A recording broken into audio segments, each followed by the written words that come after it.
Pardon me, B-Dot here, and as the voice of the Greensboro Swarm, PA for the Hornets, and the sixth man of Carolina basketball, I do it all. Just like Beamer Tire and Auto. Alignments, new tires, NC State inspections, oil changes, they do it all. And with 3 locations in High Point, Greensboro, and Kernersville, B-Dot and B-Tar, yes, we do it all. If you need details, visit beamertire.com.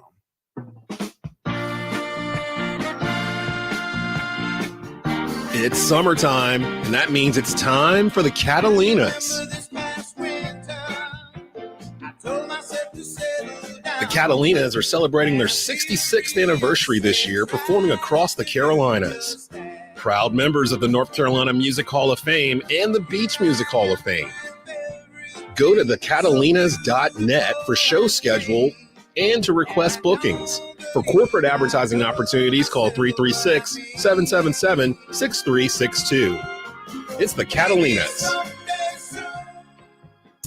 Find your next car at Auto Store of North Carolina in Walkertown. Their goal is to make car shopping and car buying experience fast, friendly, and easy. They have helped hundreds of customers get behind the wheel of a newer, reliable, quality used car, and they could help you too. Stop by and speak with one of their sales professionals today and drive away with your new car. The Auto Store of North Carolina, 4964 Reedsville Road in Walkertown. Give them a call at 336-595-8550 and view the current inventory of vehicles at autostoreofnc.com. You are locked into Tobacco Road Sports Radio, your home for Triad Sports. And you know this, man. This should be played at high volume.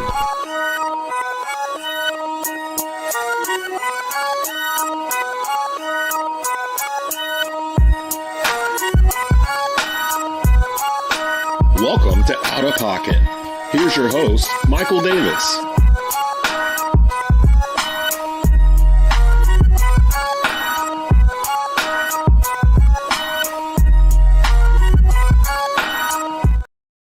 Welcome to Out of Pocket with Michael Davis on Tobacco Road Sports Radio, TobaccoRoadSportsRadio.com, and WWBG 1470 AM as part of your TGI Friday lineup. I'm your host, Michael Davis, and we have an awesome show for you today. We got NFL, NBA, WWE, AEW. We have everything you could imagine on this episode, and so we had to bring in an all-star panel. First, we got the man who joined me this past Wednesday afternoon on the Drop the Mic Wrestling podcast on Tobacco Road Sports Radio. We got Shan Smith. Shan, how are you doing? He's muted, but yeah. Oh, he's got his mic muted. He's got his mic muted. Still muted.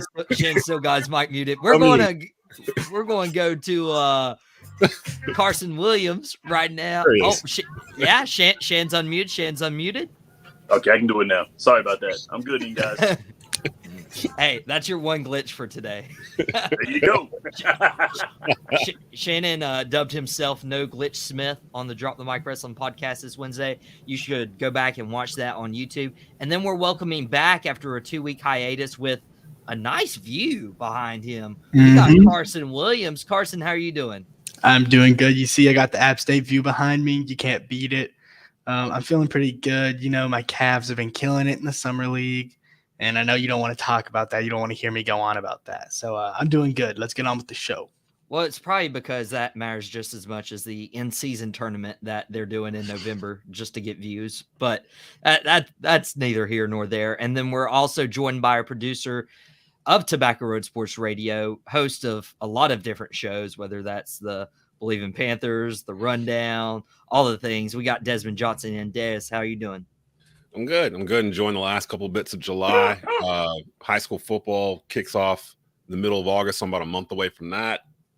College football is like the week after. So I've got A&T about to pop off. My shows come back beginning of August. So this is kind of the calm before the storm for me. So looking forward to it. Never thought I would be ready for summer to be over anytime in my life, but I'm there. Like, I'm ready for fall to go ahead and get here. Wow. And it's going to be a good high school thing. Tobacco Road Sports Radio, your place for high school football in the Triad. And, it's like the calm before the storm. You're about to get a big summer, like thunderstorm usually, and you can feel it in the air. Well, there was speculation earlier in the season, especially come playoffs after the Lakers lost to the Denver Nuggets in the Western Conference Finals, that LeBron might actually be retiring after 20 years in the NBA, after claiming the scoring title. And then he had this elaborate presentation, this week where he was like, yeah, I'm coming back. I'm not retiring. And so we're going to get another year out of LeBron James for this season. So I wanted to get your guys' reaction on this. Like, was this a good decision for him to come back? And did you like the way he went about everything? Carson, let's see if you're rusty or not. What's your take?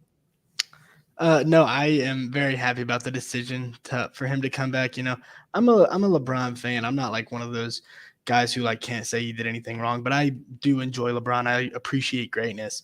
So I'm glad he's coming back. I thought that he went about his speech to come back with really great composure. It wasn't like it was on the ESPYs, but it wasn't this like super flashy thing where he was letting everybody know that they are the luckiest people in the world that he's coming back because he's the greatest basketball player. And he did say, lucky for you guys, but I think he's saying appreciate greatness because that's what I am. There's a difference between humility and confidence, but they're not antonyms, Des, I know you're sitting on this one right now. Well, okay.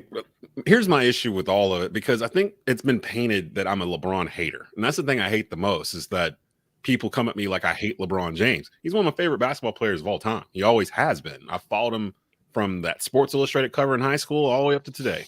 And I feel like it gets lost in the sauce when he compares himself to the greatest or whoever it may be and proclaims himself that. And I think that's what's cost him a lot of what would have naturally came to him if he had just not said anything like that at all. And matter of fact, the greats usually deflect from it. Kareem's never said he's the greatest. Jordan's never said the great. They've always said they don't think it's fair because you can't compare eras and that kind of thing. They're not the same positions and all that, which is the right thing to say. It's supposed to be an argument for us. We're the ones who are supposed to be arguing who's the greatest we've seen. And LeBron kind of took that away. So on one hand, I'm glad he's coming back because I'm a Laker fan above all this. And I feel like what they did in the I think they killed free agency. I think they won free agency in terms of what they brought in and what they kept.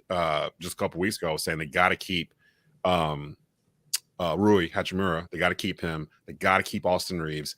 They got to figure out the rest of this. And they did. And I think LeBron looked at what they did roster-wise, and they're like, we had the best record after the trade deadline after we made these moves last year.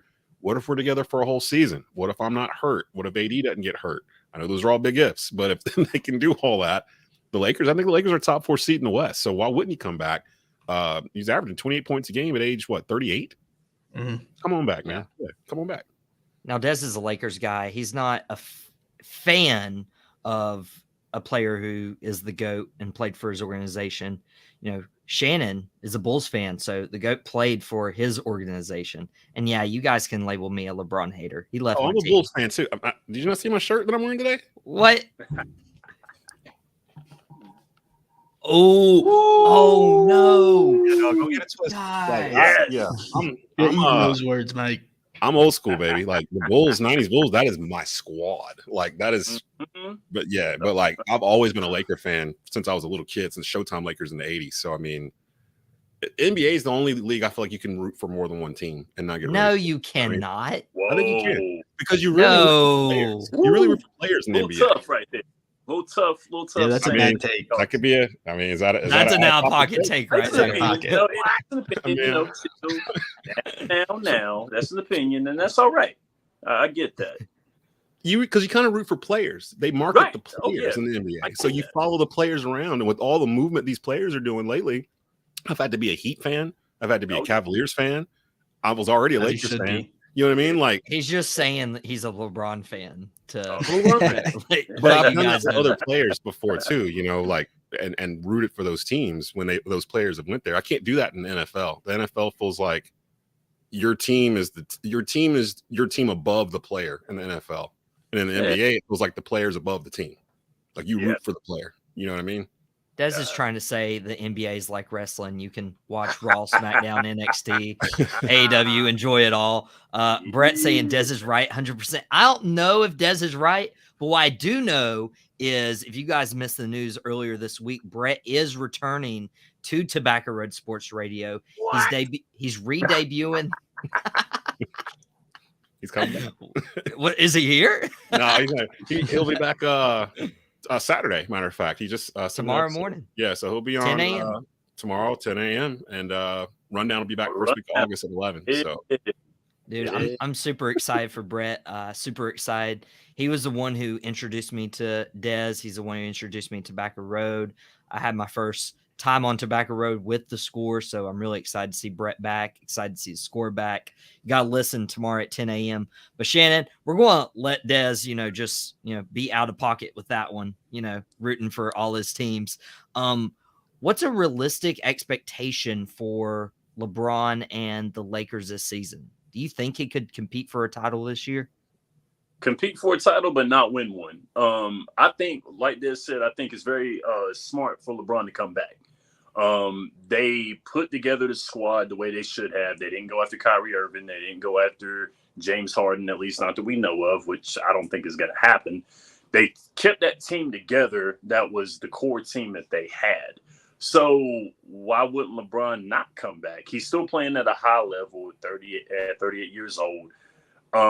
It would be, I wouldn't say it would be criminal, but I think LeBron would have a lot of doubts if he sat this season. Now, did I buy that he was going to retire? No, I didn't buy it. You can hit me with a Jay-Z lyric all you want to, and you can tell me whatever you want, but you was not going anywhere from the get-go. I know LeBron liked to play that media, and he played that media before. He's playing them right now. He played them during the season. I read where Skip Bayless said the reason why he did that was to take light off of the fact that the Lakers got swept by the Denver Nuggets. But we all know Skip Bayless. We all know him. Talking loud. Look, that kind of checks out. LeBron loves to control the narrative. That's what he's done since Cleveland. He didn't want the bad eyes on him. Look, and I get it. I don't think he did anything wrong doing that. But it's not going to work. No, but Skip Bayless talking loud, saying stupid things. Right. You know how he goes. But on the cool, it was smart for LeBron to do that because, but look at it, though.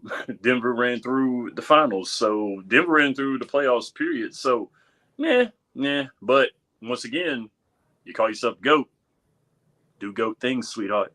Do GOAT things. Do GOAT things. I'm not going to mention the Nuggets run through the NBA finals. We avoided that. We avoided that. We took a little vacation. You gonna talk about it. You gonna talk about it. You gonna say it. Yeah, we got it. We're gonna have to catch them, guys.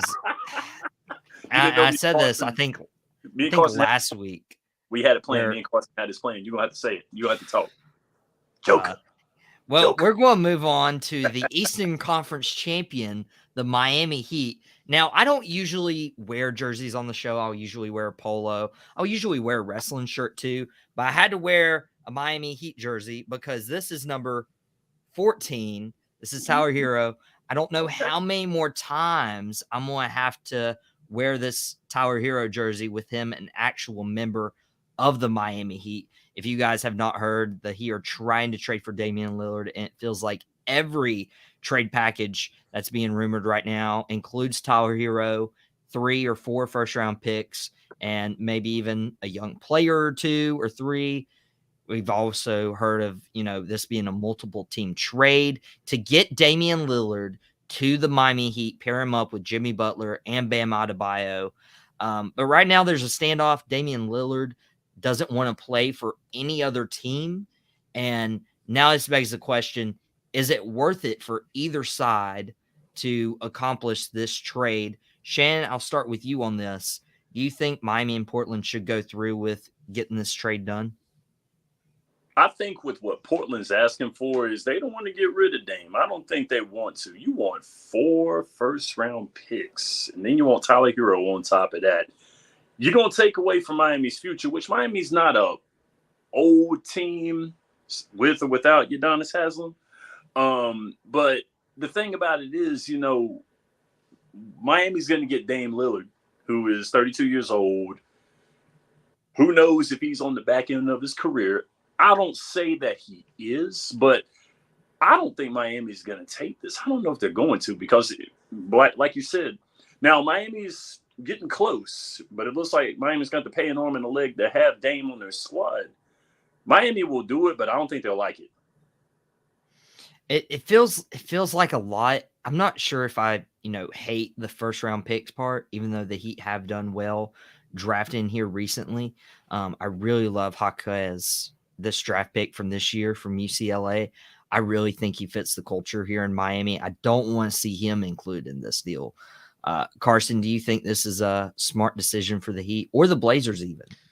It's really, really hard to say because there are so many factors that go into it. I mean, look, no other team really wants to trade for Damian Lillard right now because his agent called everybody and said, you'll be trading for an unhappy player. But the Portland, like those draft picks aren't going to do anything for Portland really because they're all going to be late first round, because if you get Damian Lillard, the chances are the Heat are going to have like a pretty high record, So, and then you get Tyler Hero, and that's trading away from the Heat's future. But also, the Heat are not in a position right now, even after their championship run where they didn't make it. They're not in a position right now to win.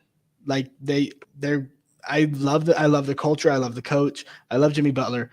But I don't think that's sustainable for a second playoff run where they're shooting 45% from three in their wins. I don't think they can do that again.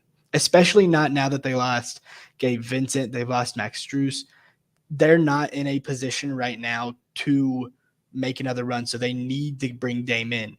But I don't think that it's worth it for Portland. Before I, kick Carson off the show almost, Des, do you have any saving grace just to distract me for a couple minutes? Normally we save this for Believe in Panthers, but I got to tell you why I'm mad, man. Yeah, I'm gonna tell you why we mad, son. So I've gotten frustrated over the past 3 years with these superstars signing these like $180, $200 million deals and then demanding trades like a year later, 2 years later. Like I saw when LaMelo got his extension, right? And it's like, what, $260 million or something like that. And I'm just seeing, hooray, rejoice, LaMelo's going to be here for 7 years. And I'm like, what is stopping him from asking for a trade in 2 years? Nothing. The precedent has been set. And Dame, to his credit, tried to stay away from that precedent for the longest. But when they drafted Scoot Henderson, like something just snapped. And dude, he's like, yo, that's my position. And he decided he wanted to get traded. Now, he knows that wherever he goes, Portland's not going to let him go for nothing. I mean, they might as well just cut him if they were going to do that. They're not going to just let him go for anything. And those draft picks, like Carson said, they're going to be low first round picks. So if you say he does go to Miami and it's him, Bam, and Jimmy Butler, is that enough in the East to win in the next 2 years? Because I'm giving him like a 2 to maybe 3 year window at his peak because of his size. He's a 6 foot, 6'1", 6'2" guard. Small guards, right? 6'3". He's not very tall. He's like 6'2", 6'1". Yeah, he's not tall. No, Small guards. Go look at the history. Small guards do not last usually longer than a decade in the NBA. Like from Isaiah Thomas to Kemba Walker, small guards eventually start breaking down. Like their legs, usually they start having issues. And I'm expecting the same thing to happen to Dame. So why would Miami mortgage the future with those four first round picks and bring in so much salary? You're going to be paying Dame like $60 million in like 2 years per year when he's not going to be in his prime anymore. So I get it. Dame Lillard, big name, all-star, yada, yada, yada. But Mike, honestly, if I'm a Miami Heat fan, I don't want Dame Lillard. Like it would take too much. He'd be better off going to Philly, in my opinion, and teaming up with Embiid. Well, the problem is, though, Miami is already unloaded. They have already done everything they can to make space for Damian Lillard. Like they've already bought in. So now, like they lost all leverage there because they're done for if they don't get Lillard. Like you might as well just rebuild. Plus, it keeps saying him saying that he only wants to go to Miami made it where Portland didn't have the leverage. I disagree. Right. I think it put it on Miami because if he only wants to go there, Portland doesn't have to trade him. He could just sit. Like it's Portland, whatever for them. Portland can hold him for ransom. And look at what they're doing right now. They want 4 first-round picks. They want your mama, your grandma, and everybody else to come join the squad. You want Dame Lillard, you got to pay a price. And if Miami don't come up with it, then they just don't have to do it. They don't have to just take 3 if that's all they're offering. I mean, you're trading away the franchise. Like, right. So like they don't. I look at like Portland doesn't have to do anything. Like they've said what they wanted. It's really up to Miami to come to terms with it and decide if they want to give it up. If they don't, he'll be in Portland next year. Like, I don't see him. He's already said he won't go anywhere else. So, and Dame has 2 years left on his contract, right? The extension. I don't think the it might have been 3. Let me look it up. I think he's there. I mean, either way, under contract at least the next 3 years. He's not a type of player to sit out. I don't think. Like he loves basketball. I think he wants to play basketball. So really, Portland doesn't like have any pressure on them right now. But if you get to October, November, and Dame's refusing to play because of the organization, the direction it's going in, I mean, at that point, you're just sitting a guy.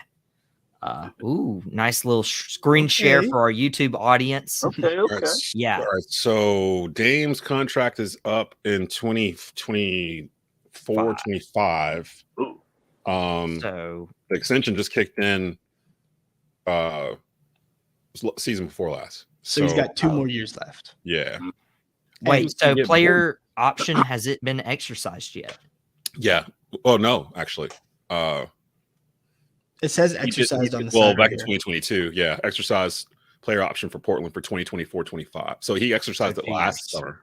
Last summer, he went in and opted in to that. So he's only got so many more years of his prime left. He's not going to waste that sitting. And Portland does not have to trade him. Do you guys think that he shot himself in the foot by saying that he only wanted to go to Miami? Yes. Yes, yeah, absolutely. He shouldn't have said anything. No. He should have just let them do it and told them behind doors, I want to go to Miami. I might cause trouble if I don't. I'm not going to say anything to the media, but that's where I want to go. If Portland could send him to Utah, I think that would be what? No, Utah's got assets, man. Dude. Stop. He's gonna go to Utah. They're gonna get 4 first-round draft picks back, and they're probably still not going to be great. So, like those draft picks. Okay, for Portland, that looks nice, but another team too that actually has the trade collateral in spades. Oklahoma City. Mm-hmm. Oklahoma City has like 35 picks or some crazy nonsense between now and like 20. But Dame doesn't want to be in the Western Conference. That's why Portland hasn't, broke through that glass ceiling yet. I think you just don't want to be alone. I don't know if it necessarily matters so much. Well, Miami's a whole different animal, but I think he just wants somebody to play with him. Like he hasn't really had anybody in Portland, has he? Even anybody? No, Nick CJ McCollum. Yeah, it was Melo. Melo was like the closest dude that he had, and Melo was on the butt end of his career. Yeah. And then CJ McCollum, and they traded him off. And then they traded him away. Yeah. I think that he wants the culture of the Heat. He's had it in Portland where like the culture is losing and getting draft picks. I think he wants the culture of the Heat where you go in every day and you work your hardest. I think him and Jimmy would get along because Jimmy just wants teammates that are going to work, and Dame is going to work. And that's the culture there. And to Carson's point, as we go into a break, we've already, sent Gabe Vincent away. We've made the moves to clear space for Damian Lillard. It'll be very interesting to see where Damian Lillard goes. But we got to take a quick commercial break, setting our hoops aside to talk about the NFL. Saquon Barkley also trying to play hardball. He doesn't have a long-term deal. Will he hold out week 1 with the Giants? And are the Jets Super Bowl contenders with Aaron Rodgers and the moves they're making? We'll talk about that next on Out Pocket with Michael Davis on Tobacco Road Sports Radio, TobaccoRoadSportsRadio.com, and WWBG 1470 AM as part of your TGI Friday lineup. Don't go anywhere. We'll be right back.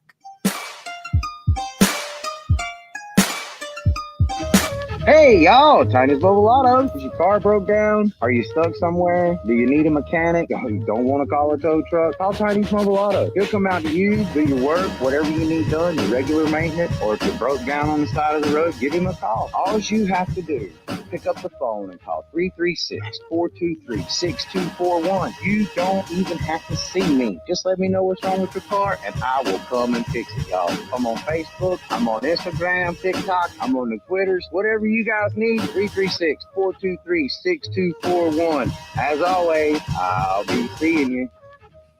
It's the high school football game of the week. Listen, man. Tonight is the night to make the name for yourself. Not one, but two of the best games in the Triad every Friday. All comes down to today. Catch the action on WTOB 980 AM and 96.7 FM. Who got my back? Or tune in to our second game on WCOG 1320 AM. Both games powered by TobaccoRoadSportsRadio.com, your home for Triad Sports.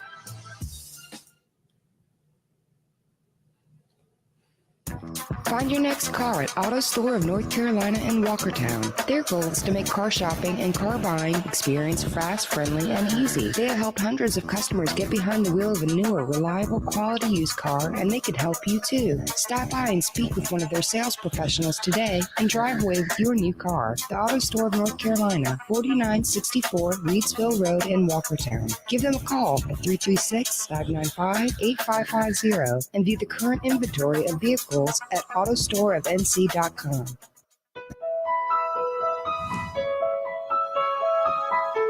When I think of Mountain Valley Hospice, I think about the caring and understanding. They did so much for me and for my family, comforting me, watching a parent gradually go away. I don't know how we could have done it without them. Here at Mountain Valley, every moment matters. Pardon me, B-Dot here, and as the voice of the Greensboro Swarm, PA for the Hornets, and the sixth man of Carolina basketball, I do it all. Just like Beamer Tire and Auto. Alignments, new tires, NC State inspections, oil changes, they do it all. And with 3 locations in High Point, Greensboro, and Kernersville, B-Dot and B-Tar, yes, we do it all. If you need details, visit BeamerTire.com. This is PJ Washington, and you're listening to Tobacco Road Sports Radio on WWBG 1470 AM, your home of the Hornets basketball in the Triad.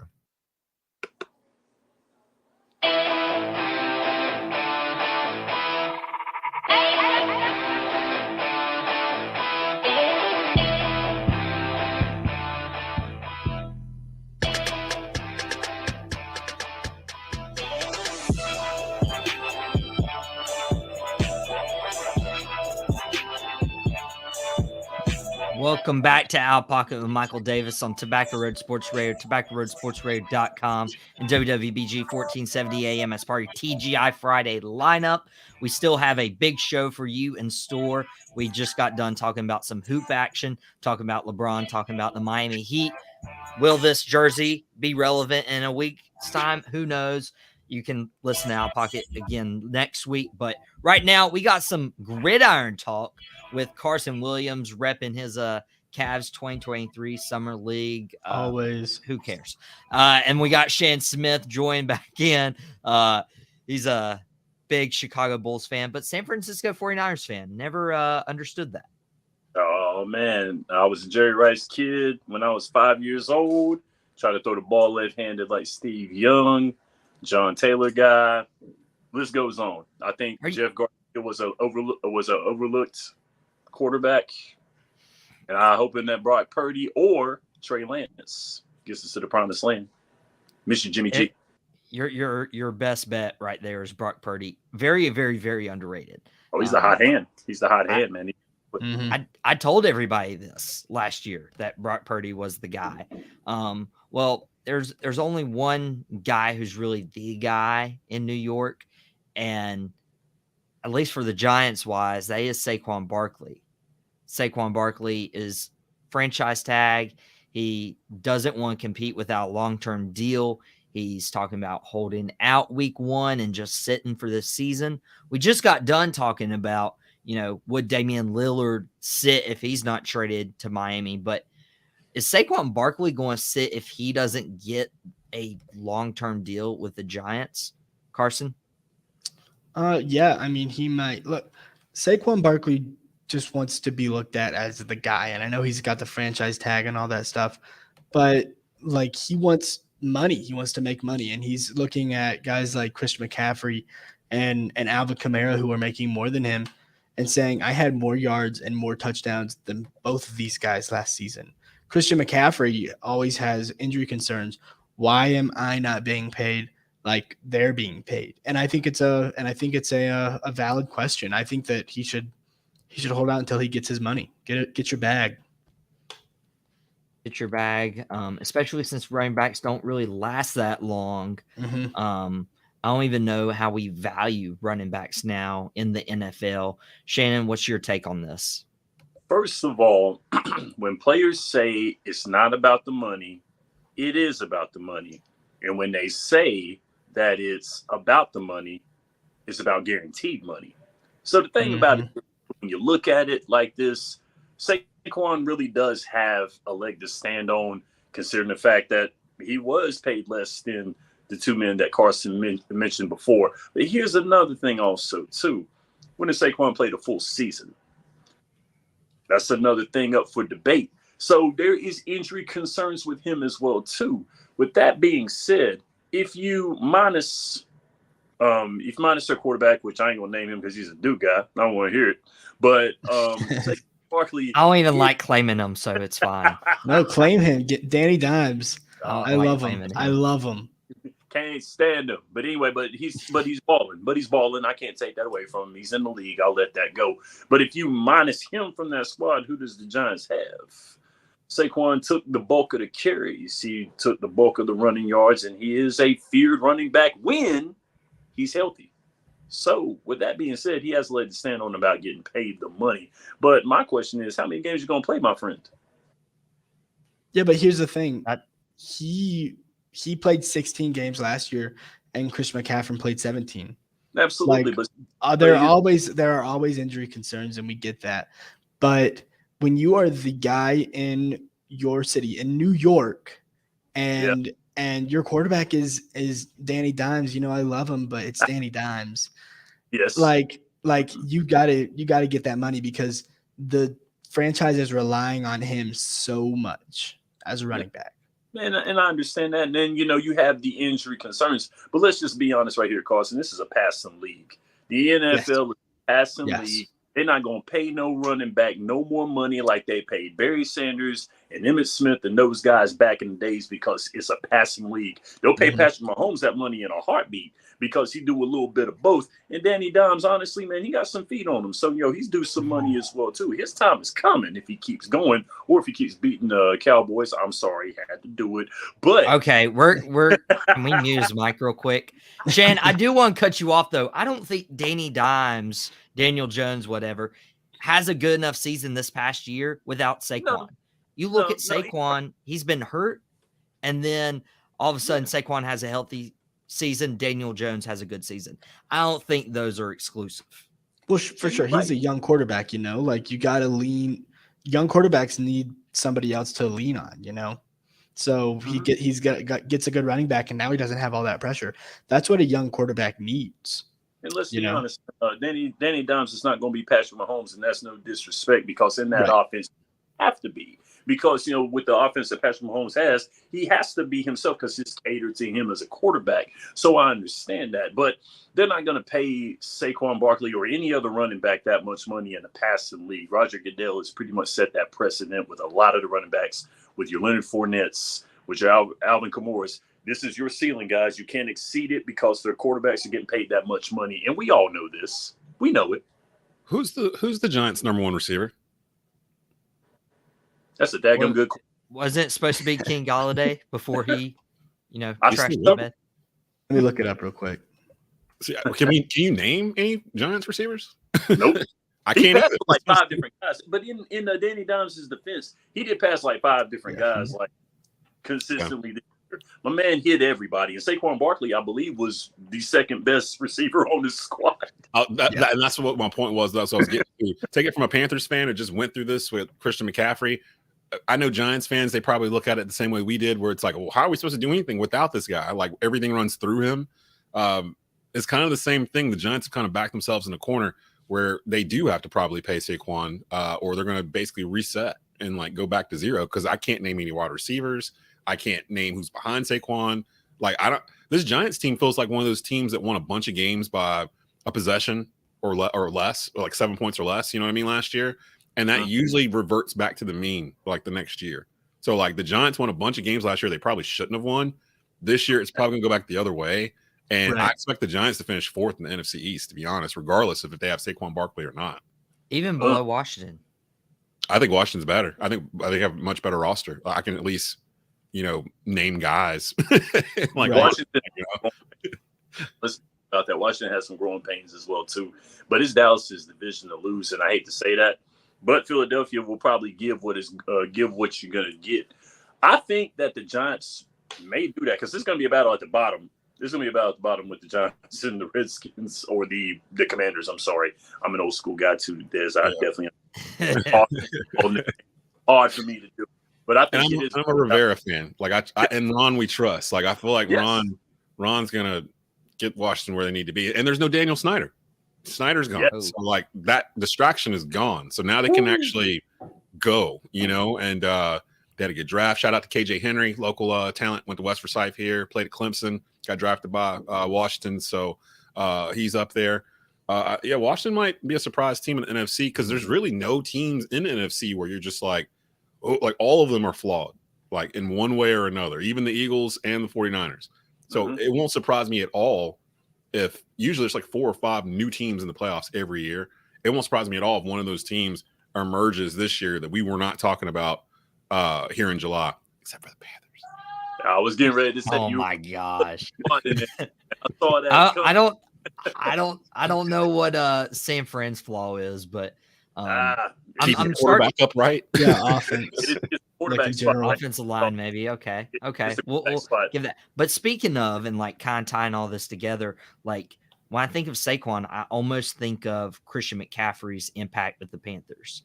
Like a mid-level NFC team, and then once McCaffrey got traded, he was on the 49ers, he was healthy, and he elevated them. I feel like Saquon Barkley could be the same guy, as if he gets traded because he won't play for the Giants with the long-term deal and they refuse to give it to him. He goes to a contender who's willing to shuffle out like a 2nd or 3rd round pick. And then all of a sudden Saquon's elevating that team. I don't know if the Giants fans would love that. No, I'm not. If I'm the Giants, I'm not paying Saquon Barkley, Christian McCaffrey money.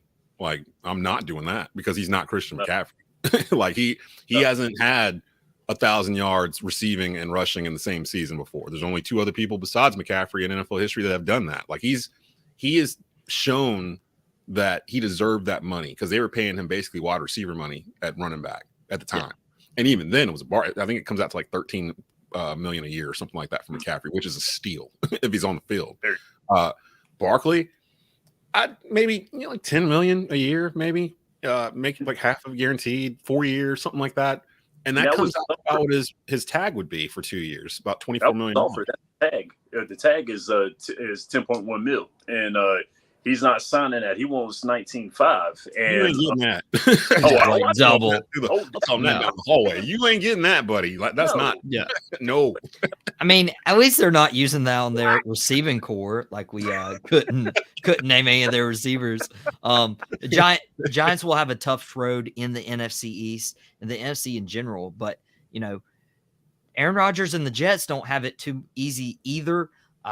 Jets were announced as the Hard Knocks team. Are you interested in Hard Knocks this year? And do you think the Jets are an actual playoff or even Super Bowl contender now that they feel like they've settled the quarterback debate? Shannon? No. We all know why they're going on Hard Knocks is because of Aaron Rodgers. It's the Tim Tebow effect from a few years back when they put the Jets on there because Tim Tebow was on the squad. And ain't that some jump, man? They didn't even play that man. They played that man so hard. Like they had every comparing? The dominoes failed for them to play him, and they still didn't play him, which was some bull right there, man. But with that being said, we all know why the Jets are getting the Hard Knocks slot because they got Aaron Rodgers on the squad. Will they get into the playoffs? Will they get to the Super Bowl? Absolutely not. I don't think so. You don't think they're going to make the playoffs? Look at the division. They'll make the playoffs. I don't know. I'm not going to just give it to him. Like my man Robert Saleh, Robert Saleh, the defensive coordinator, our former defensive coordinator, he's getting that. He's riding that ship, but it's going to be hard because they're going to have to beat out Miami, I believe, right? And Buffalo. Miami, Buffalo. And I'm not going to just count out the Patriots either. Like I know that they're they're count out probably the worst in this division. Let them go. And I'll say that they're going to be the Dolphins too, because I don't know about Tua, and even when Tua is healthy, I think Aaron Rodgers is still better.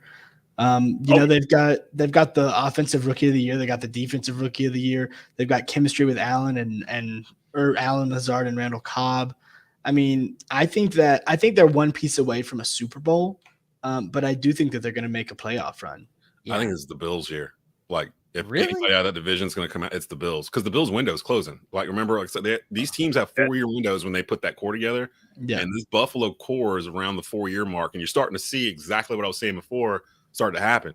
Players start getting disgruntled. Little things start popping up in training camp, money issues, contracts, things like that. Who's the wide receiver for the Bills? It's Diggs. Stephon Diggs. The second best Diggs player in the NFL. Something's going on between Diggs and Josh Allen. They're not really talking, yada, yada, yada. But they got enough talent to get there, but they got to do it fast because this division's catching up, and they still got to go through Pat Mahomes. And the ghost is still there.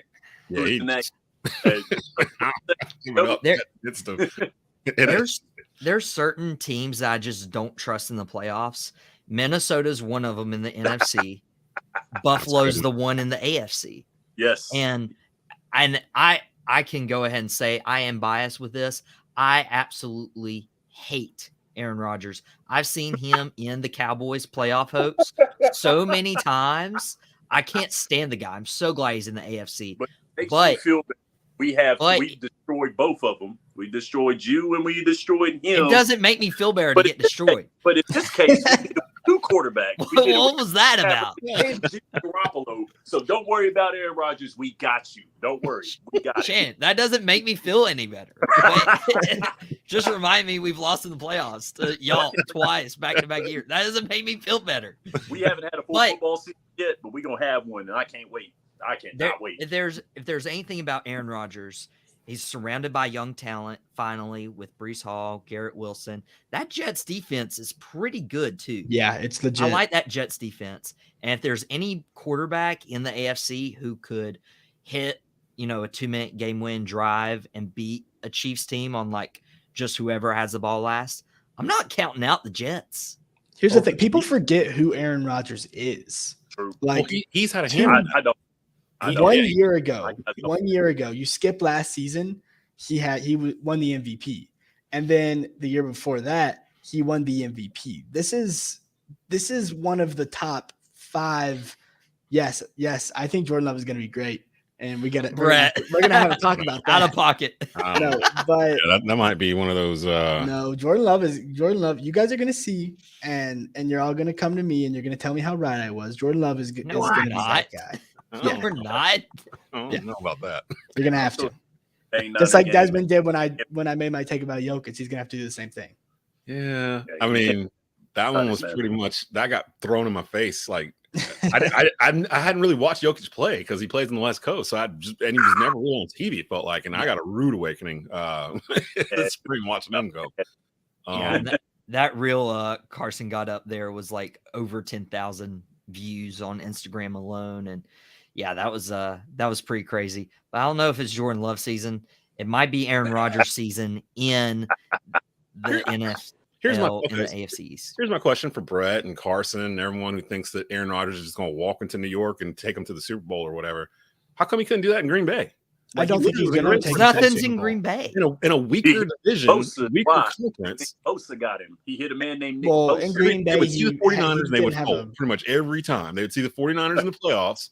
The last time they were at Lambeau, and he couldn't win. Like, why am I expecting him to win with a team that has not sniffed a title game since Joe Namath was walking around in pantyhose? Like, he's got a better defense and a better O-line than he had in Green Bay since That 1 year where they were like 15-1 or whatever, 2011, 2012, he had the number one offense and defense in the league, I think, and they lost to the Giants in the first round or whatever. And I think that was at Lambeau too. So I don't understand why people think Rodgers is going to do this when he couldn't do it for the past decade in Green Bay.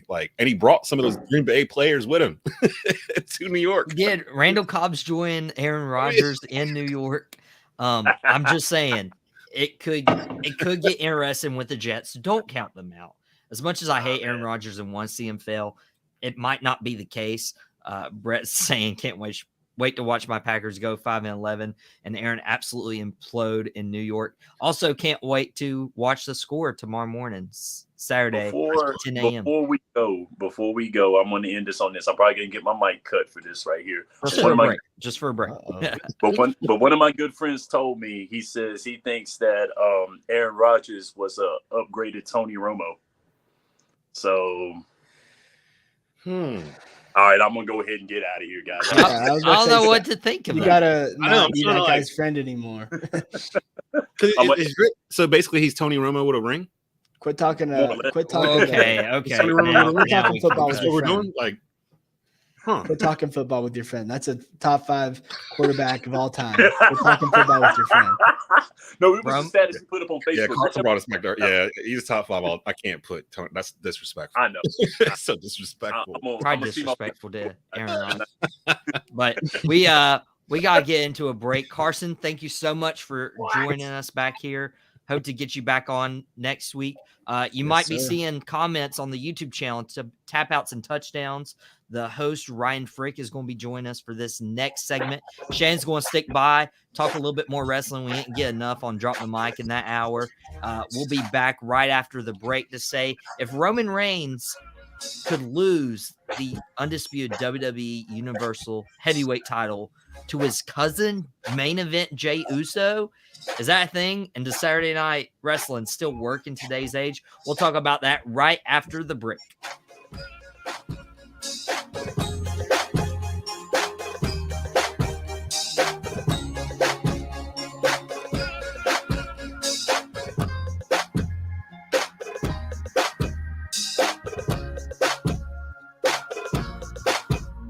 We love sports. Joe Louis, the greatest boxer ever lived. Not only do we love sports, but we love to debate sports. He was bad in Jack Clay. He bad in Sugar Ray. He bad in that. Who that? The new boy has. Mike Tyson look like a bulldog. He bad in him too. He done whipped Mike Tyson ass. He whipped all their ass. For the best sports analysis in the Triad. What about Rocky Marciano? In-depth local coverage of your favorite schools and teams. Let me tell you something. One fall, Rocky Marciano was good, but compared to Joe Louis, Rocky Marciano ain't.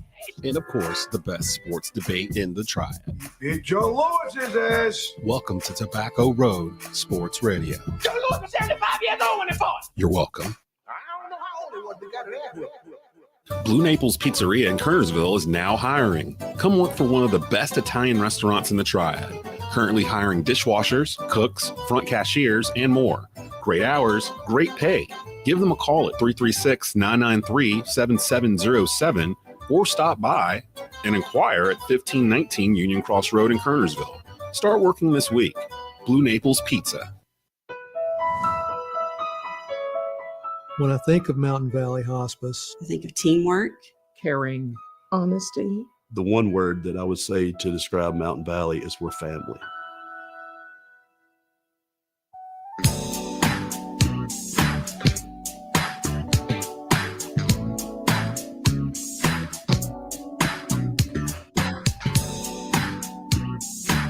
Welcome back to Out of Pocket with Michael Davis on Tobacco Road Sports Radio, TobaccoRoadSportsRadio.com, and WWBG 1470 AM as part of your TGI Friday lineup. I'm your host, Michael Davis. Thank you so much for Carson Williams stopping by the show after his 2-week hiatus. We miss him greatly.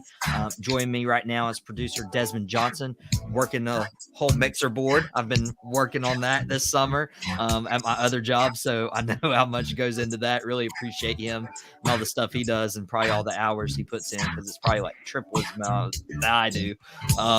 We also got Shan Smith. He was on Drop the Mic Wrestling Podcast with me earlier this week as part of the Wrestling Wednesday card. And then we also had to bring in a another Wrestling Wednesday card podcast host, also my co-host with the Cat Cave of Carolina Panthers podcast as part of the Keep Time Podcast Network, powered by Fans First Sports Network.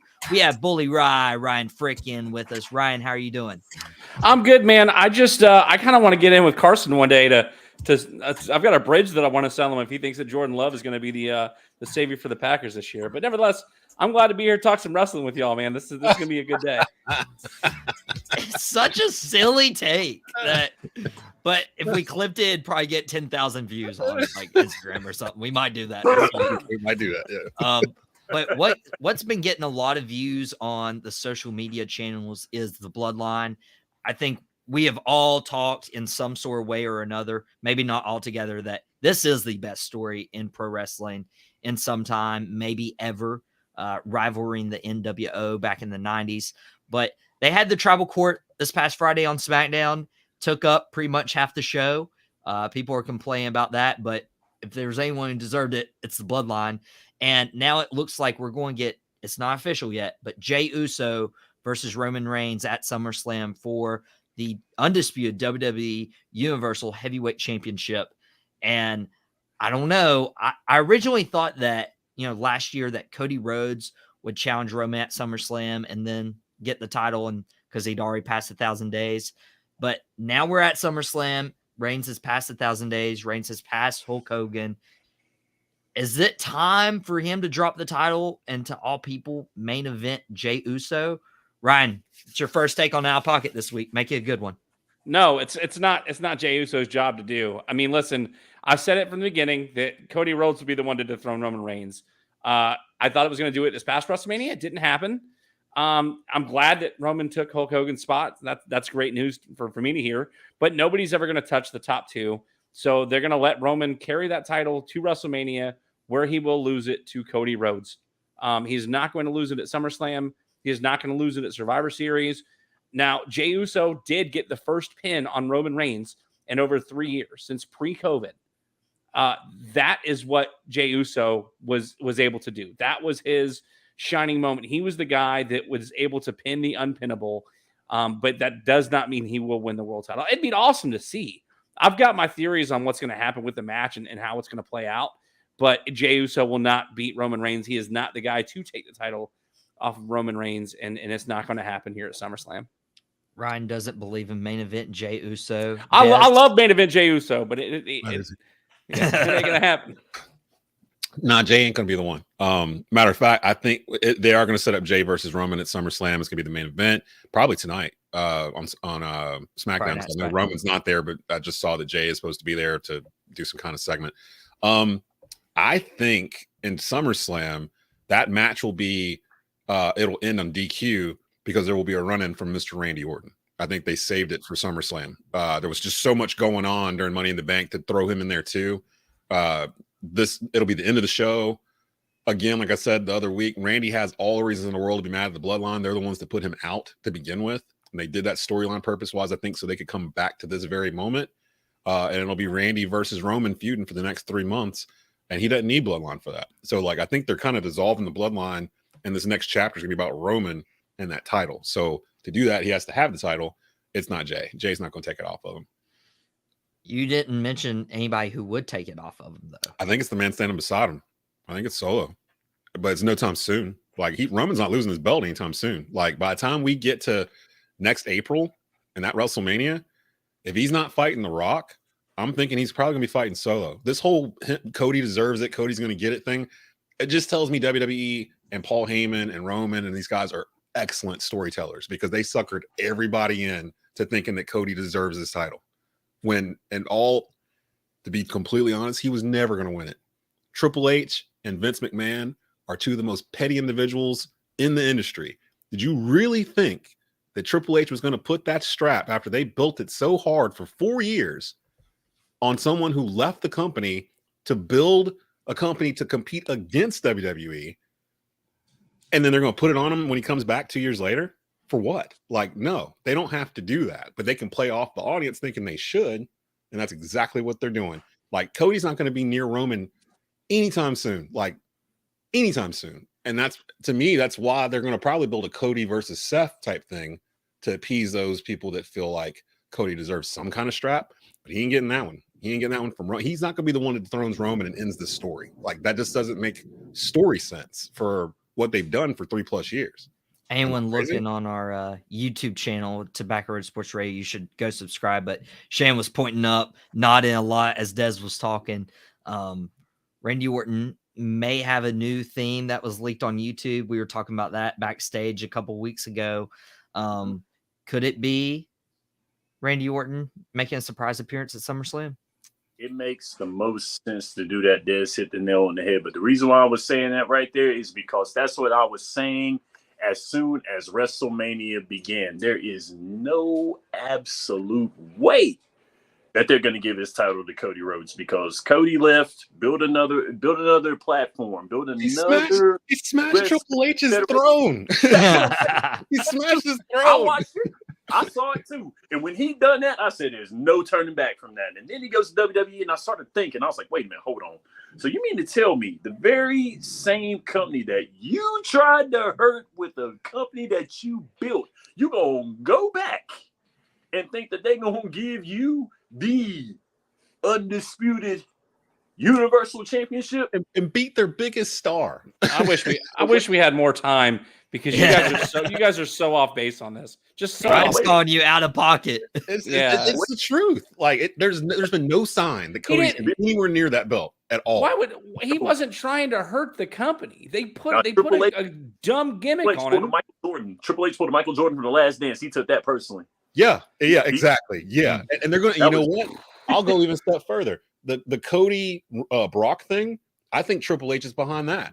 And I think they're going to put all this stuff together into a real life story, and it's going to come out. Triple H is going to walk down to the ring after Brock beats him at SummerSlam or whatever. He's going to be like, guess what? It was me. I'm the one that was behind it all. I paid Brock. It was me, Austin. It was me all along. I paid Brock. Brock was chilling up in Montana. I gave Brock a check to come down here and beat you up. And I did it because of this. And then they're going to show the clip of him breaking that throne on that paper. They're going to show that would make sense if Triple H could wrestle and it could lead to a match between him and Cody, but that's off the table. Somebody can be proxy for him. He doesn't have to wrestle. He could just build a little authority group around him and be a talking figurehead. He doesn't have to wrestle anymore. Oh, yeah. I mean, for real, he's doing a Ric Flair fight. I mean, Triple H is in his Ric Flair years now. It's right there.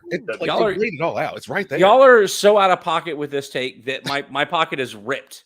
Like, I put some change in the pocket, and somebody picked that change up off the street. That's how out of pocket y'all are right now.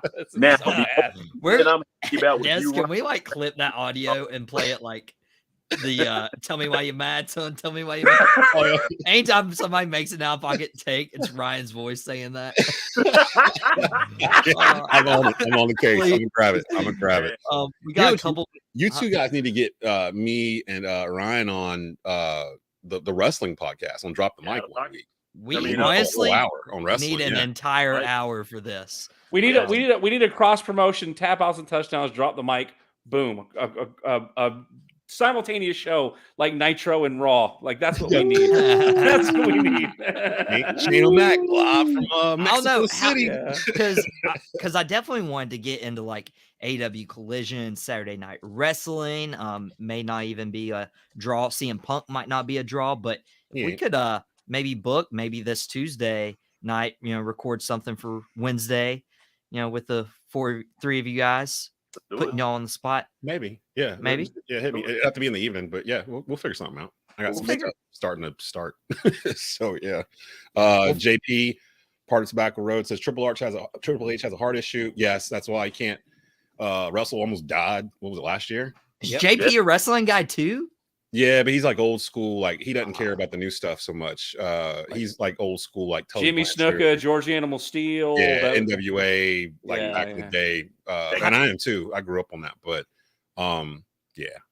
So there's that. How's the first old school name you pull out is Jimmy Snuka and George the Animal Steel? Come on, right? I was listening to another show earlier that those names got brought up. They were like, top of mind. I wasn't gonna drop Hogan Savage. I wasn't gonna drop Andre. Bobby Heenan, Jimmy. I the list could go on and on. There's too many in the name. But yeah, we'll make it a special show, and we'll just go. You can plan out what you want to talk about in it, and we'll just go. because you got to between the four of us. I'm actually afraid we could go longer than an hour. We'll get it in, but we are out of time on Out Pocket with Michael Davis. Thank you so much to Carson, Bully Ryan Frick, my co-host of the Carolina Panthers, the Cat Cave. Thank you to Shannon Smith, who has been hosting Drop the Mic with me the last few weeks. Thanks so much to the Des producing all the Tobacco Road content. We might get our first ever Fatal 4-Way Drop the Mic Wrestling podcast. That would be pretty awesome. Stay tuned for that. Subscribe to the Tobacco Road Sports Radio's YouTube channel so when it happens, you don't miss it. Everybody raise up your ones as we go out in this weekend, acknowledging your tribal chief and your best sports content, Tobacco Road Sports Radio. We will see you all next week. Zach Wilson's my hero. Jordan's still the GOAT, baby. Woo! You had to ruin that outro with that. Go Braves. We want Dame.